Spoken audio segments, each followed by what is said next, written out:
I was speechless at the end of Sunday night's game against Florida State. I was really speechless a good bit of the game, but I found the words, and I will share them with you today on today's edition of Locked On LSU. You are Locked On LSU, your daily podcast on the LSU Tigers. Part of the Locked On Podcast Network. Your team every day.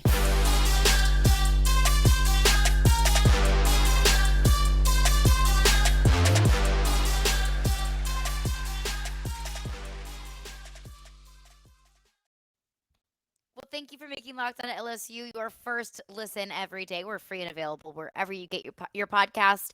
You can find us on your preferred podcast platform. You can also check us out on YouTube as well. Locked On LSU on YouTube, so you can listen to us or watch us. Throw us up on your smart TV or on your phone when you're on the go.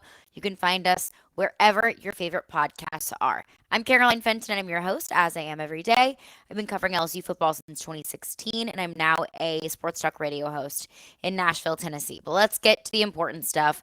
Let's get to what you want to talk to about, what I want to talk about, and what every single sports fan in America has been talking about today.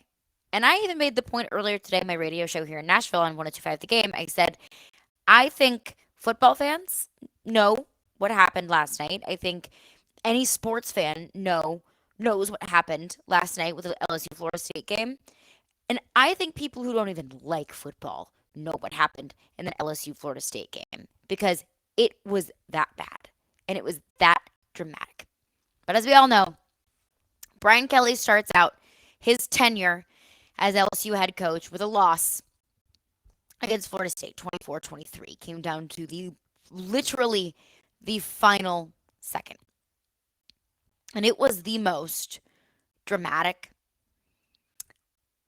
egregious, ridiculous, sloppy, just gross, drunk way of losing a game that I think I may have ever seen.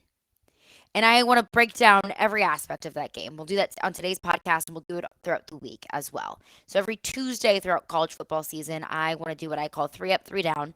3 things I liked in the game, 3 things I didn't like in the game. So it's going to be hard to come up with 3 things that I did like, but I'm going to do it. So we'll do that on tomorrow's podcast. So today I just want to do an overall game breakdown. I want to kind of explain the story of the game on offense, defense, and special teams because special teams is a story today. But today I want to start out on, I think, the most glaring part of the conversation of Sunday night's game. And I think I want to talk about the reason why, or the part of this game that I think is most culpable for this loss against Florida State. And that's Brian Kelly. Brian Kelly was hired by LSU because the last 2 coaches, in Les Miles and Ed Orgeron, left their programs in disarray. Let's just look at recent history. By the time Ed Orgeron left LSU, that roster was decimated.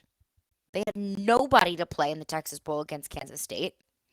I mean, the organization of the program was not at the level that it should be for a program and of a caliber like LSU.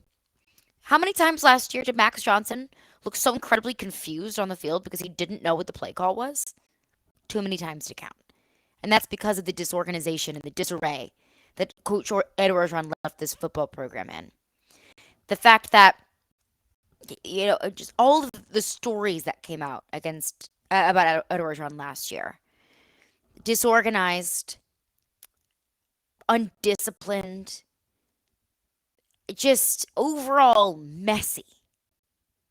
So in comes Brian Kelly because he's the antithesis of Coach O. He is structured and he's organized. He will whip you into shape. He plays clean football. He may not be the nicest guy out there, but he is going to whip your program into shape. I mean, he does not give any Fs at all. He runs a tight ship. And that's what we've seen so far. That's what I've given Brian Kelly a whole lot of credit throughout the offseason, that all of the stories coming out of practice, coming out of fall camp, it was a palpable difference in practice. It was no longer these 4-hour long, super hard, physically draining, disorganized practices that I think we saw a lot with Coach O. It was efficient, hour and a half, 2-hour practices. Everything was calculated. Every player had their own drills, and every minute was planned down to the final second. Everything was planned. Everything was calculated. So whenever we as LSU fans were promised a tactician, a CEO, business-like mentality, clean football kind of guy, that's what I expected to see from the very beginning. What I saw on Sunday night was sloppy play, dumb penalties. In what world did your captain have the most egregious targeting call, top 5 probably, that I've ever seen? Ali Gabe drops his head and spears Jordan Travis right in the helmet. I mean, it was obvious. I mean, there were 3 or 4 flags flown immediately, because as subjective as targeting calls are in college football, that one was not subjective. That one was pretty easy to call. Why are you making those mistakes? Why is Malik Neighbors dropping not 1 but 2 punts? 2 punts that you absolutely needed to move downfield. Why is Brian Kelly calling a timeout right in a change of possession? Florida State turns the Florida State, 4th down, they don't get it. It's LSU's ball. They call timeout. Why?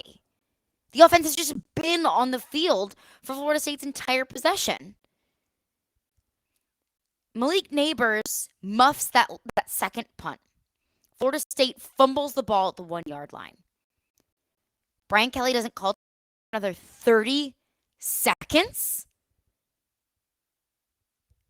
30 seconds that would be incredibly valuable whenever you have 1 second left and you're sitting on the 3-yard line trying to score to hopefully keep this game alive. Mismanagement of the clock, mismanagement of timeouts. Overall, sloppy play. That team last night looked like a team that was not ready to play a college football game. That team last night looked far too much like the LSU teams of 2020 and 2021. It looked far too much like the teams that kicked Ed Orgeron out of there because it was so disorganized and so unprepared and so sloppy. It looked too much like those teams for comfort. Now, I'm going to preface this by saying I understand that it is one game and his first year. It's game 1. There's a lot of improvement to be made. There's a lot of time to make that improvement. I understand that. I understand that Brian Kelly kind of inherited a really unfortunate situation. He inherited a roster that was decimated. He had to go pillage through the transfer portal to at least find enough bodies and enough depth to field the team. I understand that, changing over a completely new coaching staff and trying to completely change a culture doesn't happen overnight, nor is that easy to do. But Brian Kelly's getting paid very good money to do it. You got time to make those changes. I understand. It was only game 1. Let's say LSU completely turns things around. They end up winning 8 or 9 games. We're going to look back on that Florida State game and say, remember when we were worried? But right now, where it stands, with how bad LSU looked, especially in the first 3 quarters, especially in the first half, how unprepared they looked, how many dumb mistakes they made, it doesn't make me feel incredibly optimistic that in 11 weeks, we're going to be laughing about week 1. And that's what I worry about.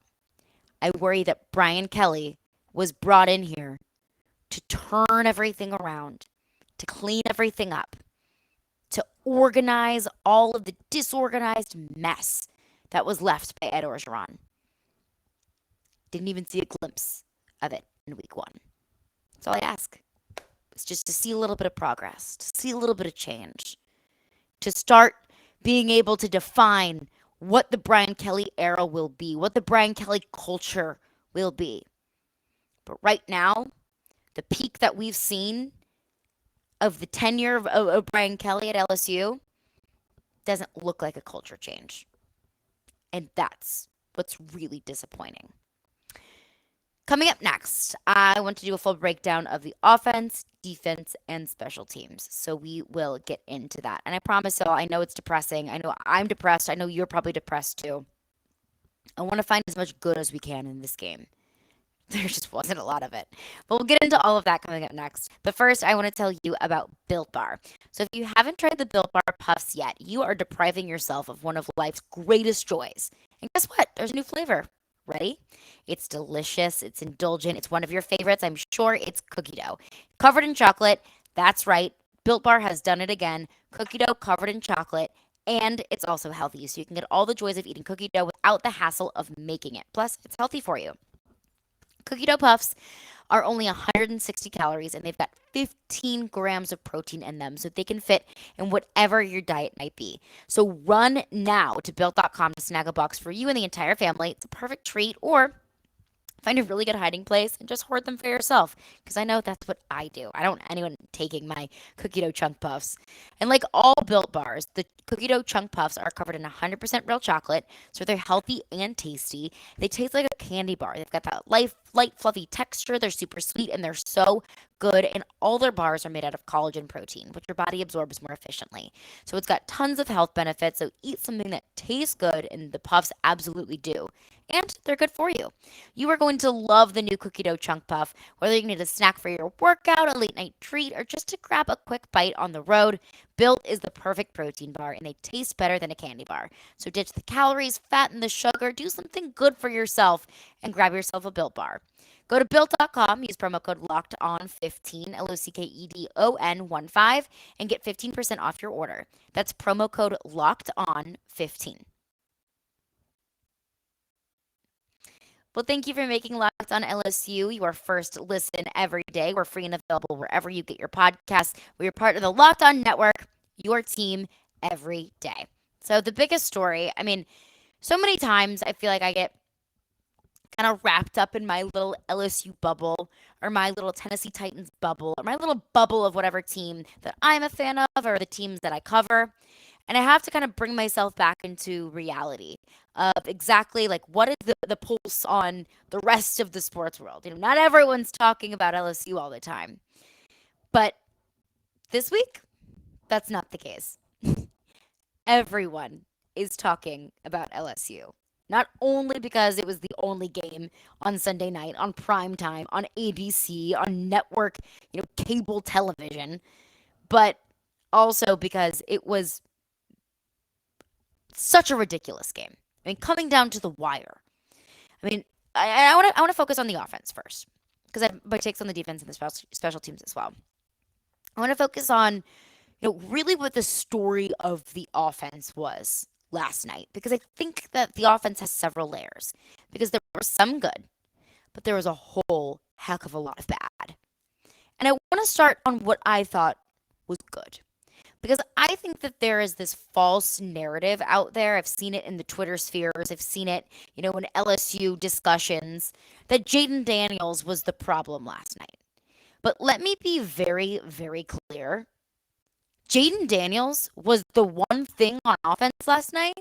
Maybe I shouldn't say the one thing, but was one of the things on offense last night that absolutely, positively was not the problem. Just look at the stats on the night for Jayden Daniels. He was 26 of 35 with 209 yards, 2 touchdowns, 0 interceptions, 114 yards on the ground as well, with a 25-yard run. Take the game away from it. If you saw that stat line from a quarterback who's playing his first game in a new system, you would say, nice, solid game. But of course, we're not box score warriors around here. We're not going to just look at the box score because I will be completely honest that I got really frustrated with Jayden Daniels a lot last night, especially in the first half, because I felt like too many times he was dropping back, and instead of sitting back in the pocket, breathing, looking around, going through his progressions, he would drop back and run almost instantly. And I really wanted Jayden Daniels to at least give himself the time to look for his open receivers downfield. I mean, you have one of the better wide receiver cores in college football. You got a future first rounder, maybe, in Kayshon Boutte waiting for you downfield. Sit back, allow them to get open, and throw the ball. You cannot win games in the SEC by running the ball on every single play. This is not Lamar Jackson. You cannot win games like that just running the ball. You need to be a more dynamic offense. So I was getting a little bit frustrated with Jayden Daniels, not at least embracing the passing game a little bit more. So I saw a lot of people calling for Garrett Nussmeier on Twitter. Garrett Nussmeier would have gotten eaten alive because the second story of that offense, the second layer of the story of this offense on Sunday night was that the offensive line was just truly, truly awful. Horrendous. Jayden Daniels was running for his life all night last night. I mean, the Florida State pass rushers were putting so much pressure on him. So he really had no choice but to run, but to escape, because the offensive line was not doing him any favors whatsoever. So I understand people's frustration with him not taking advantage of the passing game and not taking advantage of the really talented wide receivers that LSU has, but I don't think Garrett Nussmeier would have been able to do it much better. And Garrett Nussmeier wouldn't have been able to keep those plays alive, at least like Jayden Daniels can, because Garrett Nussmeier cannot run like Jayden Daniels can. Jayden Daniels is incredibly talented on the ground. And I'm going to give Garrett Nussmeier his due because he is as well. He's also a mobile quarterback, but just not as much as Jayden Daniels. Oh my goodness.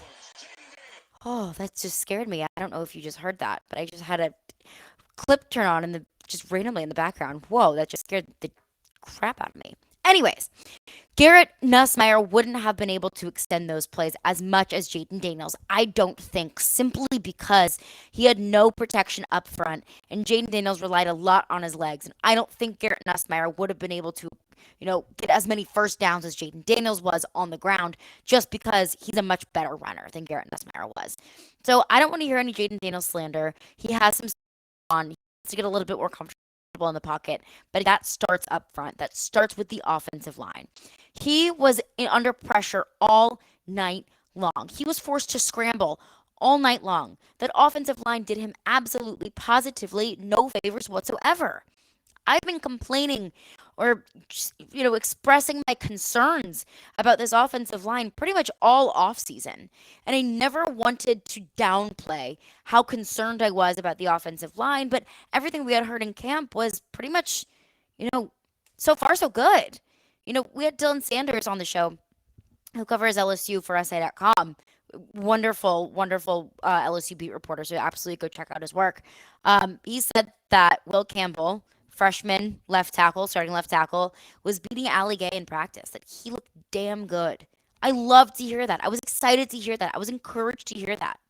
We heard from Brian Kelly earlier in the week about Garrett Dellinger, about how he was, messing up the snaps a little bit. He had a few bad snaps early in camp.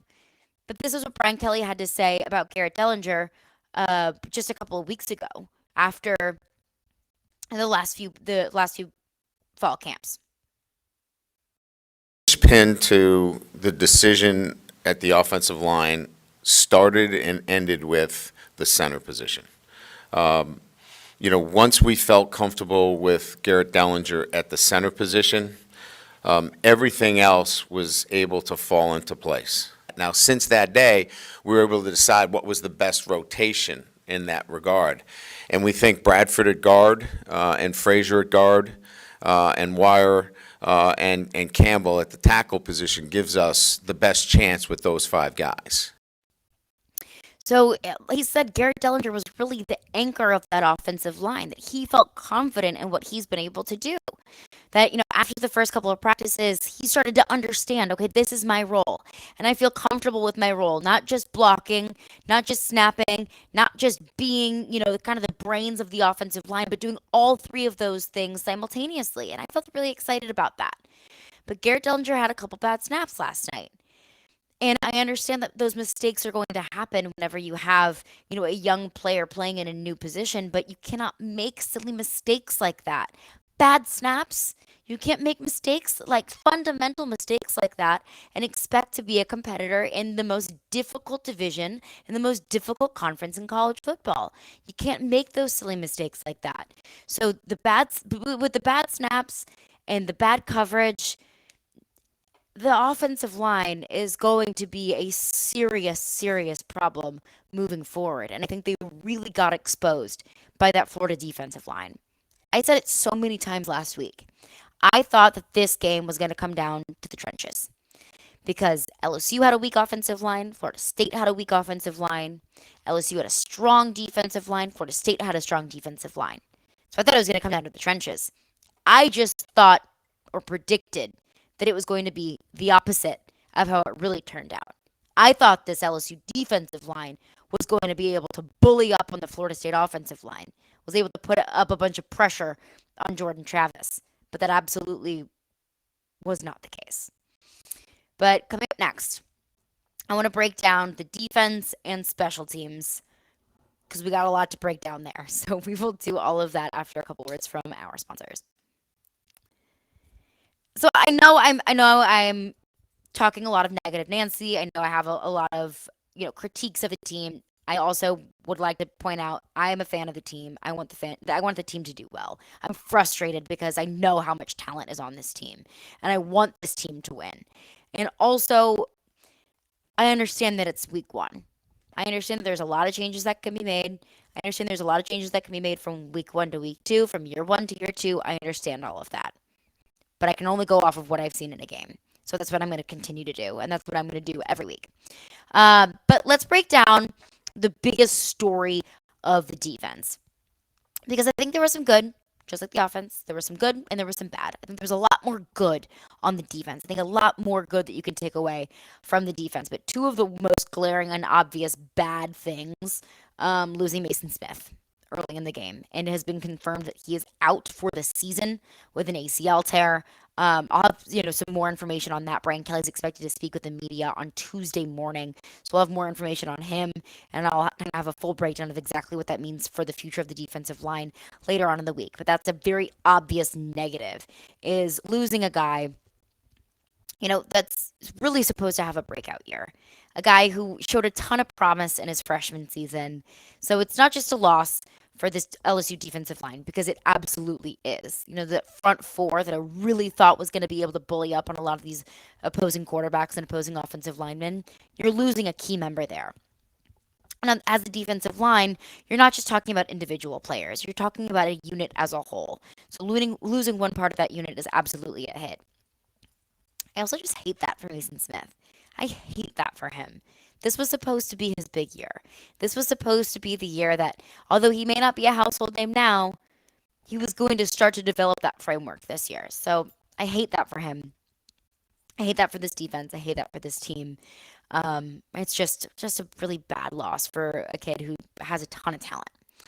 Another thing on the defense, I think that the defense was able to make enough stops when it really mattered. Because I'll get into special teams, but, Malik Neighbors with 2 muff punts. Florida State recovers the ball very close. And Florida State recovers the ball, and they don't score on either of those muffed punts. So that's a good thing. When the defense needed to make very clutch stops, they did. I thought that the defensive backs looked pretty solid. I thought they had pretty clean coverage. A couple DPI calls here and there, but I think there were several times where the corners were doing the absolute best that they could, and had really, really good and clean coverage. So that was good. Not drawing enough DPI calls there, and being able to at least put some pressure on those receivers and stop Florida State's passing game. But kind of looking at and also, for example, I think that some of the I think that some of the worst parts of this defense was so good things, defensive backs. I'm sorry, I just totally just had a brain fart. Good things. They were able to put some pressure on Jordan Travis. They were able to get some really solid coverage in the backfield. Good. Bad things on defense. LSU allowed far too many third down conversions. I mean, come on now. Florida State converted 11 of 17 third down attempts. 5 of 8 of those, over half of their third down attempts in the second half, they were able to convert. That just will not do. Jordan Travis alone was 8 of 12 for 92 yards, a touchdown on third downs. You have to get the defense off the field on third downs. You have to, for so many reasons. You have to stop allowing Florida State to move the ball downfield. You have to stop their offensive momentum. 2, the defense looked gassed at the end of the game. Rightfully so, because they were always on the field. They could not get off the field, and the offense couldn't stay on the field long enough for the defense to be able to catch their breath. So far, far, far too many third down conversions. Also saw a lot of missed tackles last night as well. I don't know who it was off the top of my head, but it was a tackle attempt on Jordan Travis, and his arms just wrapped around Jordan Travis's waist, and he just kind of flung around and didn't bring him down, just stopped him a little bit in his tracks before he got back up and continued to run. LSU, just needed to have much more clean tackling. Wrap your arms up, bring the guy to the ground. You don't have to go for the kill shot on every single tackle. So the missed tackles and the third down conversions were just frustrating. Just stop them. Get off the field. Get that defense off the field. Give your offense another opportunity to get on the field and score. So those were some frustrating things on defense. But I think the biggest story here is special teams. And whenever your special teams is a story, that's either a really good thing or a really bad thing. And in this case, it was a really, really bad thing. 2 muffed punts by Malik Neighbors. Blocked field goal attempt, blocked extra point. That's 4 points definitively right there that you could have gotten back. That would have been the difference between an LSU win and a Florida State loss. Just that alone. And also, the mixed extra point and the missed field goal, I also look at the offensive line for not being able to block in those very simple blocking situations. You have to be able to block when kicking a field goal or an extra point. That's elementary. The offensive line should at least be able to do that. But looking at those 4 things alone on special teams, that's just tragic. To put it into perspective, this was Stephen A. Smith on First Take this morning. Brian Kelly, who I am a fan of, and LSU, that might be the worst performance by a special teams unit in college football history. It's up there. You got a block punt, you got a blocked field goal attempt, you got not one but 2 muffed punt returns by Malik Napier, and my brother, you'll make amends for it. You'll recover from this. It's a bad night for you, but this is a teachable moment, and you will be better for it moving forward, Malik Napier. Don't worry about it. It's just a bad day. You'll get over it. Come back stronger. Lift yourself up. You're young. You got a future, okay? But collectively, LSU, I don't even know how to judge LSU because based on special teams, that was arguably one of the worst performances I've ever seen. I know that Stephen A. Smith says a lot of very, dramatic things. But, it was so bad on special teams last night. And I think the craziest thing, the kicker here, is that Brian Poligan, special teams coordinator for LSU, was the one coach that Brian Kelly brought with him from Notre Dame. That Brian Poligan was really brought into LSU to kind of be his number 2 guy, kind of be his right-hand man. And his position group had the most horrific and horrendous display of the night. And that's saying something when the offensive line looked horrendous. I mean, with special teams, I think of it as one of those things that, it's a privilege to be able to look at it like a gimme. To be able to look at any field goal attempt or most field goal attempts, kick returns, punt returns, extra point attempts, kind of look at those as gimmies. So you don't necessarily give them a whole ton of credit whenever it goes right. But when it goes wrong, it goes really, really wrong. For LSU, special teams went really, really wrong. And to Stephen A's point, I can't blame Malik Neighbors. I mean, it was on a really big stage. You cannot make those mistakes. Absolutely, you cannot make those mistakes. And I won't be surprised if Brian Kelly and Brian Polian start to reevaluate the punt returner, kick returner situation. But how can Malik Neighbors go from being an absolute dynamo in practice to turning around and muffing 2 punts in game 1? What happened there? So overall in that game, I look at 3 things. I look at the offensive line not being able to protect Jayden Daniels, the offensive line not being able to block and field goal and extra point attempts. I look at special teams not doing their jobs. That's all I ever ask from special teams. I don't need, a kick returned for a touchdown. I don't need a 65-yard field goal. Just do your job. And I looked at Brian Kelly. He is the skipper of this entire operation. He's the captain of this ship. And that ship yesterday didn't look like a very clean one. So a lot to build upon there and a lot to look into going into the season.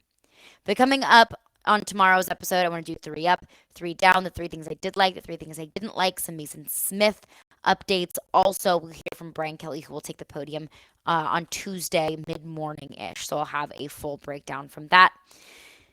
Thank you for making Locked On LSU your first listen every day. I hope everyone breathes a little bit. I hope you're recovering a little bit. I advise you to stay off social media for a little bit because it is awfully cathartic to not see just our team getting ripped apart on social media. I'm defeated and I'm sad and I'm mad and I'm frustrated and I know you are too. But this is what we've got. We can just hope that it's up from here. But thank you for making Locked On LSU your first listen every day. Now make your second listen the Ultimate Pro Football Preview 2022. It's an 8-episode extravaganza to get you ready for the NFL season. The local team experts at the Locked On Podcast Network, plus a betting angle from Lee Sterling of Locked On Bets, all combines into one ultimate NFL preview. So search for Ultimate Pro Football Preview 2022 on your Odyssey app, YouTube, or wherever you get your podcasts.